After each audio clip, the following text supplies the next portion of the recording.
Episode 6, Exploring an Ancient Deer Park and the Cistercian Influence on the Land of South Wales. In this latest episode of Tramping's Return to My Trees podcast, where I, Matthew Yeomans, walk and revisit the 300-mile trail that I created for the Return to My Trees book, I'm going to be looking and examining an ancient deer park north of Caerphilly Castle around the village of Senghenydd. And I'm going to be having a think about the impact that the Cistercian monks brought when they were invited by the Normans to come and set up shop around here. Should be a fascinating, if quite hilly walk. So get your boots on and we'll get started.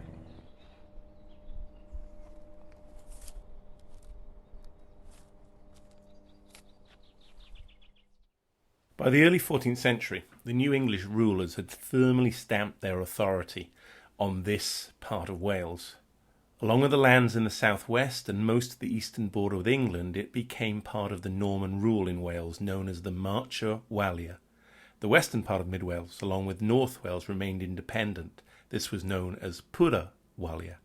Construction on Caerphilly Castle had started hurriedly in 1268. The ruling lord of the area, Gilbert de Clare, was petrified of the threat posed by the new Welsh king, Llywelyn the Last, and so commissioned a formidable statement of defence and intent.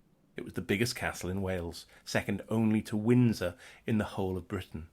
In total, the castle and its moat defences extend for more than 30 acres.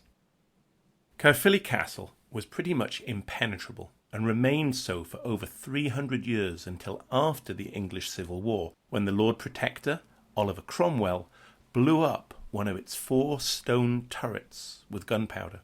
Today, the damaged turret hangs off the rest of the castle by at least 10 degrees. That's a bigger lean than the Tower of Pisa. From across the moat, where I'm standing now, it looks like a giant has torn off a chunk of the castle with its bare hands. I'm starting my walk today here at Caerphilly Castle, but I'm heading north. It's a beautiful morning. The water in the moat sparkles as the sunlight bounces off it. I'm going to be following the Aber cycleway, which starts about a mile or so away from here. And it was built on the site of the old Aber Valley Branch railway line that once transported thousands of tons of coal down from the Senghenydd and Windsor collieries to Cardiff docks. Once an important part of the South Wales coal mining industry, the route now is purely used for pleasure. This morning, well, there's a small army of mountain bikers, dog walkers, families. They're all out enjoying the elevated path that leads north. Below the elevated path, dense thickets of rowan and hawthorn line each side. They kind of cast a mottled shade on the tarmac above. So I've made it now to the outskirts of Aber Trwydor, and here stands a memorial to the old Windsor colliery, where 155 miners lost their lives when it was in operation from 1895 to 1986. It's an unusual looking memorial, to say the least. Its base is a 10-foot high polygon, and on top sits a sculpture of the old colliery perched on what looks like a flying saucer, a silver flying saucer. On each side of the polygon are the names of the fallen miners who died while it was in operation. Many of the local residents still remember the Windsor colliery, but I bet very few know just how significant this land was 800 years before. There's no plaque, memorial, nor heritage marker to tell. But right now, I'm walking through the heart of what was once Caerphilly Castle's Norman Deer Park, one of the finest and largest in the whole of England and Wales. The park was enclosed by what was known as Senghenydd Dyke, a bank and ditch that ran for some 9 miles around the current location of Senghenydd and Aber Trwydor, enclosing 2,500 acres of upland woodlands in total. The dike was constructed to face inward and would have been reinforced with up to 50,000 oak pales or stakes, put there to prevent deer escaping. Remnants of the ditch can still be seen on the outskirts of the two villages. The Caerphilly Deer Park was one of some 3,000 created in Wales, England and Scotland between 1200 and 1350, partly to provide sport through hunting for the nobility, but also to sustain the large volume of venison meat required for banquets and other high meals. The Norman marcher lords who came to rule this part of southeast Wales also established new forests, the legally defined area of land, not necessarily woodlands, where forest law protected deer. Part of what we now consider Wentwood, where I walked at the start of this journey, was one such forest. In his book Woodland, the revered ecological historian Oliver Rackham explains that in South Wales, every petty marcher lord seeking to be as good as the English king declared the local mountain to be a forest. There were more forests than in all England, but hardly any were royal. People living near these new forests found themselves at the mercy of a new 3-layer system of legal bureaucracy set up to punish misuse of the land. It included offences such as purpresture, illegal enclosure of forest land, waste, the felling of trees, and assart, the clearance of woodland to form arable land, along with illegal hunting and poaching. The lower court was called the wood mote. It referred cases up to the swain mote, which tried the cases. The highest court of all was known as the Eire of the Forest.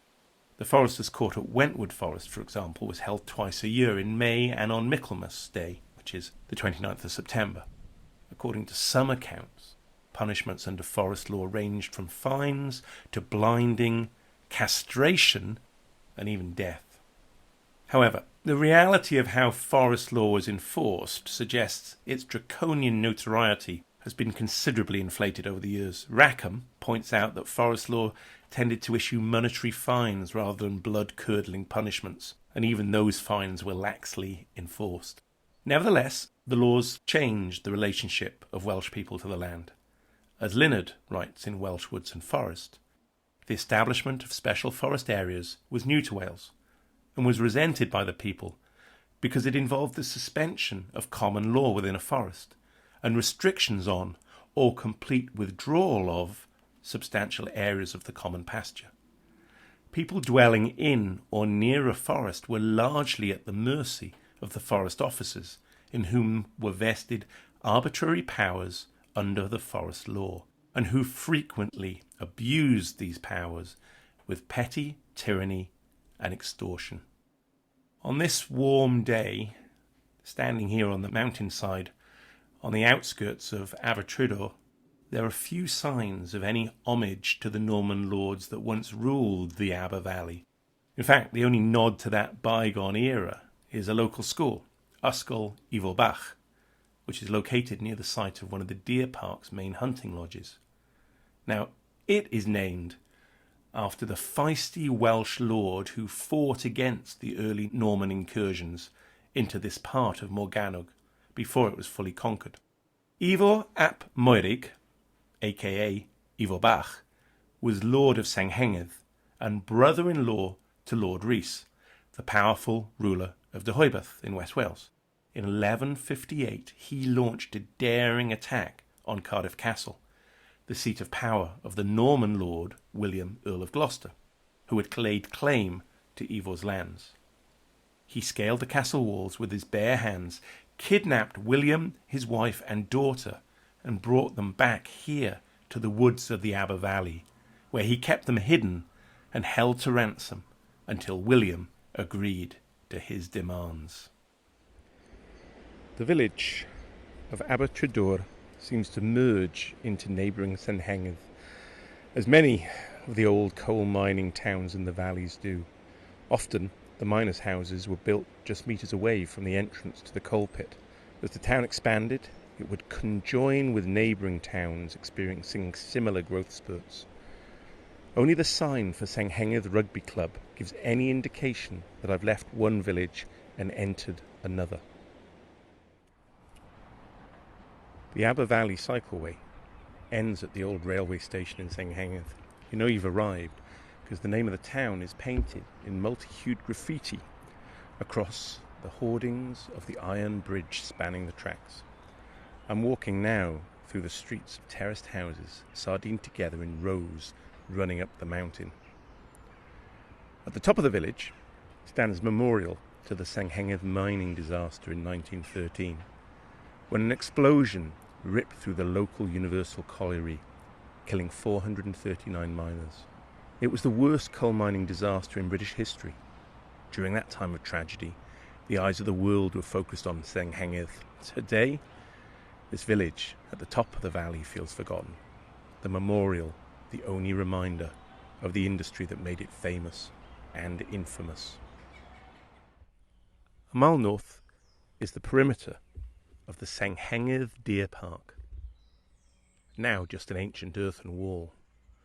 In the distance, I can see the mining towns of Nelson and Ystrad Mynach. Further off, Pen y Fan, the highest peak in South Wales, rises up among the rest of the Banau Brycheiniog mountain range. I'm going to take the dirt track today that leads towards Cefn Eglwysilan and the footpath down the mountain to Pontypridd. Despite being just a few miles from Cardiff and Caerphilly, there's no one else here apart from me today and a few muddy long-tailed sheep. This once was one of Wales's oldest pilgrimage routes, an ancient trail that the Cistercian monks from Llantarnam Abbey trod on their way to a holy shrine at Pen Rhys, 20 miles to the west of here. The Cistercians, a strict religious order hailing originally from the town of Citeaux near Dijon in France, had been founded in 1098 as a breakaway from the Benedictine order. Apparently, the Cistercian founders thought the Benedictines weren't austere enough. Dressed all in white, as opposed to the black garb of the Benedictines, the Cistercians pledged themselves to a life of hard manual labour and developing what today we would consider a sizable agribusiness. The Cistercians had arrived in Wales at the invitation of their fellow French Norman lords. They quickly established important and influential monasteries at sites like Margam near Swansea, Ystrad Flir in mid-Wales, Cummer in North Wales, Tintern on the border with England at the Afon Gwy, and Llantarnam to the north of Newport. They brought with them an air of European sophistication, you might call it a Cistercian je ne sais quoi, to life in Wales, as well as a devotion to strict Christian doctrine that the Norman lords and knights were sorely lacking. The Cistercians placed such importance on agriculture that very high-quality land standards had to be met before they agreed to establish a new monastery in an area. When a Marcher lord invited the Cistercians to establish an abbey, they first sent an advance team to assess the viability of the land before accepting the offer. The commitment to agriculture would have major ramifications for the woodlands that became part of the Cistercian estates. The monks felled large numbers of trees for assarting, clearing the land for agriculture. According to one account by Gerald of Wales, the monks at one abbey on the Welsh-English border changed one of the finest oak woods into a wheat field. The monks also cut down forests on the order of local authorities in an attempt to stem crimes such as robberies and murders. The biggest long-term impact of the monks' agricultural prowess came from their introduction of large-scale sheep farming.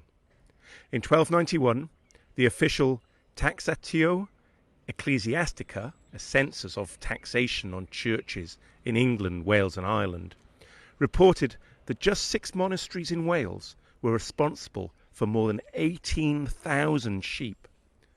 The monks maintained these flocks by clearing large tracts of woodlands for extensive open pasture enclosures and by letting sheep graze the surrounding woodlands that remained.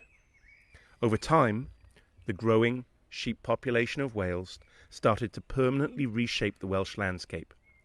As the sheep steadily grazed their way through cleared uplands of Wales, they became a dominant barrier to any chance that natural woodlands could reforest. Every time a new sapling started to grow, the sheep would devour it.